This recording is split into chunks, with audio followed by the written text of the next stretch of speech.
واش المنتخب المغربي البارح في الليل، تقريبا في آخر الليل إنجاز كبير حقه.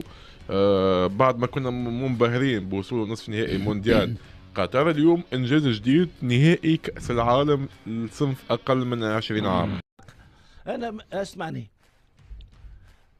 اول حاجه البارح نتفرج موجوع داخليا. وانت خدمت برشا في الشباب. لا باش نقول لك علاش موجوع البارح نتفرج في المغرب هذيك موجوع.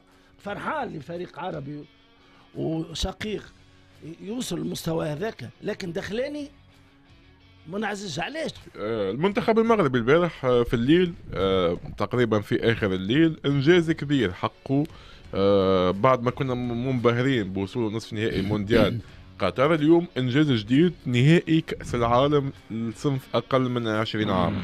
تعودنا قبل منتخبات افريقيا يوصلوا للمراتب هذه، لكن اول مره ظهر لي منتخب عربي كان يشغل يوصل ثاني مره بعد منتخب قطر في الثمانينات. ممتاز. قطر وقتها اللي لعبوا الجونيور باولادهم وقتها، معناها عمرو جونيور كيما السعوديه شاركت في لا عام 80 ما كانتش الامور يعني بصراحه، لكن هذه ليكيب ناسيونال لوفان تاع المغرب معناها انجاز كبير برشا بصراحه. معناها اي لا مانيير ومش النتيجه برك، معناها هي مانيير طريقه اللعب نتاعهم والامكانيات والمهارات شفناهم البارح. بلا سي واجدي برك للتاكيد برك قطر 81 اي 81 اي وثم دوله واحده افريقيه غانا اللي خذت الكوب دي موند هذيا واظن وصلت للفينال زاد. وثم دوله اخرى افريقيه ما نعرفش شكون يظل نيجيريا زاد عملت فينال. دونك بالنسبه للمغرب بصراحه يعني انا عجبتني برشا ليكيب تاع المغرب البارح، معناها ضد منتخب فرنسا يعني امكانيات يعني مهارات يفوق المنتخب الفرنسي في عديد النواحي، ممكن شويه في القامه والبنيه الجسمانيه نتاع المنتخب الفرنسي في الكرات العاليه شويه تعبوهم، لكن بوينت فيو كوره وامكانيات ومهارات وتكنيك انديفيدويل فهمتني، وحتى تكتيكيه تكتيك جماعي يعني، وخدمه المدرب يعني ممتازه جدا. اعجبت بالفريق بالمنتخب المغربي. ما نساوش راهو الانجاز هذايا نتاع المنتخب المغربي ما جاش على حساب فرنسا تو باش ترشح للفينال، مش على فرنسا برك. راهو المغرب فازت على اسبانيا، فازت على البرازيل، فازت على المكسيك، لا الارجنتين لا، فازت على المكسيك، فازت على كوريا دو سود، فازت على امريكا، وتوا الارجنتين في الفينال. في الفينال الارجنتين، فرنسا في الدومي فينال. اي فوالا، وتوا فرنسا. معناها بصراحه يعني كاليبر كبير برشا، منتخبات يعني عندها تقاليد كبيره، تفوز على اسبانيا والبرازيل راهو مش ساهل، راهو فهمني حاجه كبيره برشا. خاصه اسبانيا اللي قاعده مؤخرا تحقق في نتائج كبيره برشا في سواء في الشبان ولا في الاكابر. بالضبط، وتوا من مده توا المنتخب مش المغربي ليفان بركه، احنا شفنا حتى المنتخب الاكابر تاع المنتخب المغرب يعني عمل كوب دي موند يعني الاخرانيه اكسبسيونيل يعني، حتى دوله عربيه وصلت عملت الانجاز وديما نقول راهو النتيجه والطريقه يعني، حتى الاولمبيك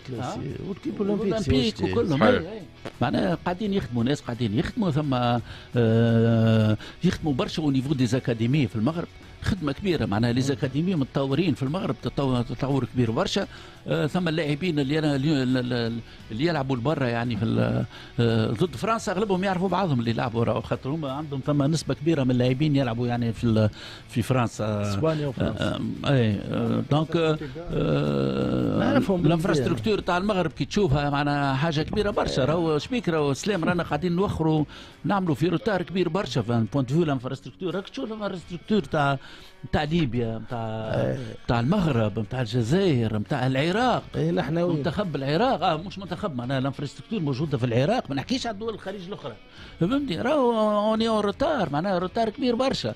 الكاب فير اللي قبل كانت ربحتنا وكانت تتعجب العباد برا، شوفها توا معناها الامكانيات والمنشات الرياضيه اللي عندهم. فما بلاد اخرى سي حتى في سامحني اسلام، حتى في الافريق البارح في الايام كانت عندها مجازر افيريفي نحكيو في وقت بالله. خلينا نرجعوا للموضوع نتاع الشبان ومنتخب المغرب.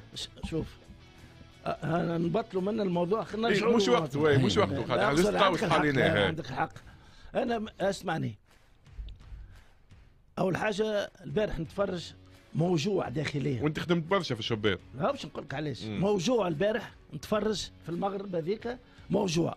فرحان لفريق عربي وشقيق يوصل للمستوى هذاك، لكن دخلاني ما نعززش. علاش تقول لي ما نعززش؟ خاطر انا كنت موجود في الجونيور اللي لعبنا ضد اللاعبين هذاكم، هما تحسنوا في عام ونص ونحن وخرنا في نصرنا وخرجنا من الدور الاول في كاس افريقيا.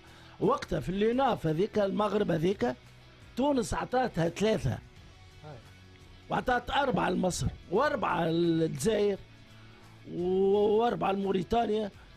في الدوزيام ليناف في الجزائر ربحناهم الكل. وشوف هما فين وصلوا وشوف نحن فين وصلنا. علاش؟ لا وقتها رئيس الجامعه مشى للحبس، المدرب خرج من الدرجه من الكوب دافريك سي جلال القادري، جونيور كانت مع بوسعايدي واقفه على ساقها تريبا ليكيب وتثبت فيهم اللاعبيه حب يهزوهم الكوب دافريك منهم عرعار لاريرغوش. صار خويا تغيير مدربين، تغيير مسؤولين. جمعيه كانت هكا اش عملت؟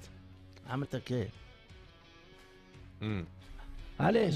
ما سيد علي زاد شوف انت تحكي على المدربين، شوفهم كيفاش تعينوا، شوفهم كيفاش تعينوا المدربين هذوك زاد يطرح روحه. نحكي على الجنور هذيك، الجنور هذيك تظلمت ولا هي راهي كانت توصل لمستوى كبير جدا، قد نرفعها لاعبين على مستوى ونشوفوا فيهم وشفناهم في القروان الماتش الاخراني، الضاوي وكادا وكلهم هذاكم تراو علالة فهمتني ملاعبيه على مستوى عالي. والجنيور هذيك تفوتوا المغرب بحدات هما في عام ونص. شوفوا فين وصلوا بالخدمه ونحن فين وصلنا، خاطر ما عندنا لا برامج ولا عندنا شيء. اللي يجي يفسد القديم ويمشي في جديد. انا جيتك سامي بلال، ظهر لي المشكل اعمق من انه منتخب اواسط كما حكى سي علي معناتها مشى على روحه. ظهر لي مشاكلنا اكبر من هذه، ما عادش ما نكونوش كيما المغرب معناها قاعدين. ظهر لي مشاريع كبيره قاعدين نعملوا فيها في الرياض. لا لا المشكل اعمق بكثير من هذا. معناها ما وقت اللي انت تمشي تربح معناها فريق في ما نعرفش يديسات وقتها زعلير معناها لا ايفان شنو ايفان؟ هما تو ايفان هي وقتها ايفان هذوما كانوا يديسات هما بيد. اي معناها اما وقت تونس ربحت لا ربحناهم في كاتيجوري اخرى، ربحناهم في الجونيور. هما جونيور هما كملوا السيكل هذايا هو نفس السيكل نتاع كوب دافريك وكاس العالم. نفس السيكل صحيح نفس السيكل يوفا 25. اما ضاي يزيدوا يجيبوا من لاعبين اخرين ظهر لي من اوروبا. جابوا باش نقول لك انا اسلام.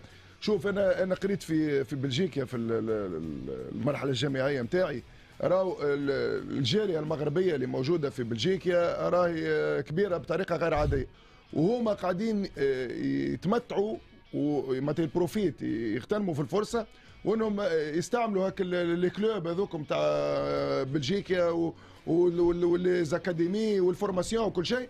وبعد لي بلج الاكثريه ماهمش كيما فرنسا، معناها يلعبوا برشا معناتها ما عندهم شويه نقولوها، معناها عندهم شويه راسيزم في ليكيب ناسيونال. العرب الاكثريه عاده ما يلعبوش في ليكيب ناسيونال بلج، يمكن لي كونغولي وكل يلعبوا فما مش برشا. ناصر الشادلي مروان فلاين يلعبوا كيما مثلا ديدي ديشان نعرفوه عنده مشكله باش يلعب، لكن لعبوا عنده شويه عرب، لكن نعرفوا الفكر العام وانه ماذا بيه ما يعملش على اللاعبين المغاربه. دونك فما عندهم مونتاليتي في السنوات الاخيره وانهم يلعبوا للمغرب. انت حتى توك تحل تشوف الانديه اللي انتميوا لهم الفريق الاوفان هذا تلقى فيهم على الاقل 60 70% بلجيكا. والنتائج تشجع زاد باش يجي. بيان سور شوف النتائج تشجع.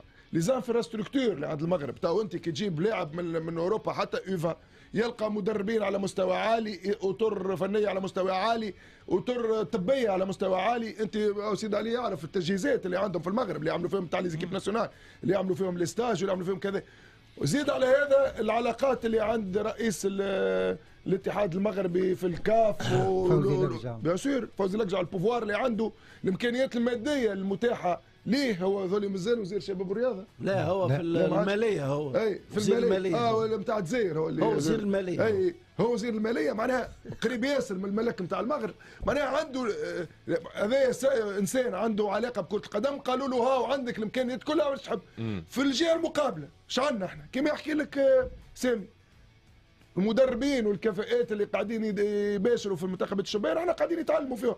اعطيني نهار جبنا حد عنده كاف ا ولا كاف ا برو اعطيناه منتخب تاع الشباب نادرا يجيبوا حتى سامي كبيره من اوروبا المغرب جاب من اوروبا يجيب هو يقول لك انا ويجيب ديريكتور تكنيك. نحن لاعب دولي سابق عمره ما لعب قبل، اعطيه خليه يتعلم غادي فكز احنا الكلهم يتعلموا في المنتخبات الشباب عشناها حتى في معناتها وقت اللي لا ثم كفاءات موجوده. لا ثم بعض كفاءات مش برشا. اغزر سدالي يحكي على الاكثريه اسمعني الاكثريه راهم ما يحبوش يجيوا اللجان راهو تعرف عليه خاطر الشهري شويه وما يحبش يعمل كارير في الصغار. احنا ممكن مش نحكيو على الاسباب زدالي باش نعملوا اطروحه. بالطبيعه احنا نحكيو على لو كونستا. احنا نعملوا لو كونستا ما فماش كفاءات. شو معناها كفاءه؟ شو معناها كفاءه؟ مش معناها واحد تعدى بالشبان وبعد عمل كارير.